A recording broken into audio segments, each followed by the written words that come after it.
Sharper Point Commentary, presented by Schwartz Laser Eye Center. Proposition 314 is a border ballot referendum that you'll be able to vote on this fall. We're carrying a debate over Prop 314 tonight on KTAR, followed by a post-debate special with KTAR legal analyst Barry Markson. Very apropos because there are some legal questions about this proposition that, if you pass it, would make it a state crime to cross the Arizona-Mexico border outside of official ports of entry, would empower local and state law enforcement agencies to make arrests, and local judges would be allowed to order those convicted of the crime to leave the country. A Noble Predictive Insights poll shows strong support for Proposition 314, with nearly two-thirds of Arizona voters saying they would support the measure and vote for it this fall.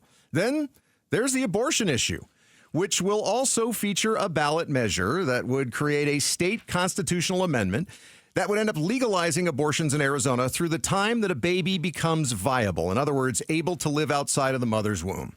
According to a new Emerson College poll, the top three issues for voters are, in ascending order, abortion, immigration, and finally, the economy, which 31% of respondents picked as their top issue. More than twice the percentage who picked abortion.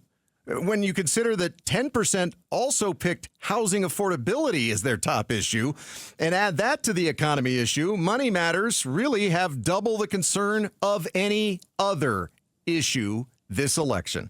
So the Federal Reserve lowering interest rates by 0.5% could have an effect on the election. But let's be honest, it's not exactly a direct result of the Federal Reserve lowering interest rates that ends up lowering your interest rates, as Caleb Silver of Investopedia explained to us this morning. The Fed controls the Fed funds rates. That's the rate at which banks loan to each other. But then banks loan to us in the form of mortgages, in the form of new car loans, personal loans, and credit card APRs. Well, look at the mortgage rate right now. The 30-year fix has already dropped in anticipation of this rate cut and future rate cuts from about 7.8% to 6.2%. So that should ignite the housing market. That would be nice. Although I've been hearing that igniting the housing market could make the price of a house go up, as opposed to the price of buying a house, as in interest rates have kept prices high for a lot of Americans and kept them on the sidelines of actually buying a house.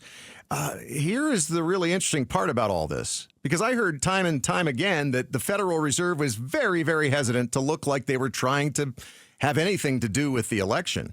And so stepping in to make a 0.5 point interest rate cut might leave some people feeling like, man, they're trying to sway the election.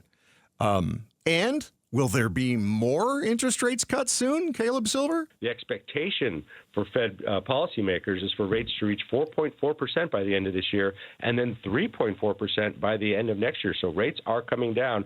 I honestly don't believe that anybody on the Federal Reserve Board is pulling for one person or the other. I mean, what they do in their private matters is they go into the, their local ballot place and drop off their ballot or check mark or fill in the bubble or whatever they happen to do in their local precinct.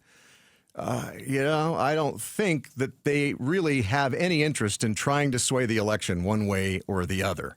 But I will say this.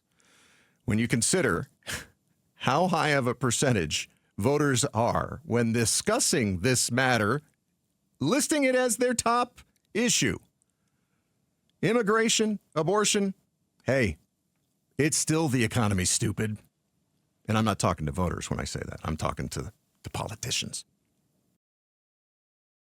Thanks for watching Sharper Point. Click to see more from Arizona's morning news and tap the button in the middle to subscribe.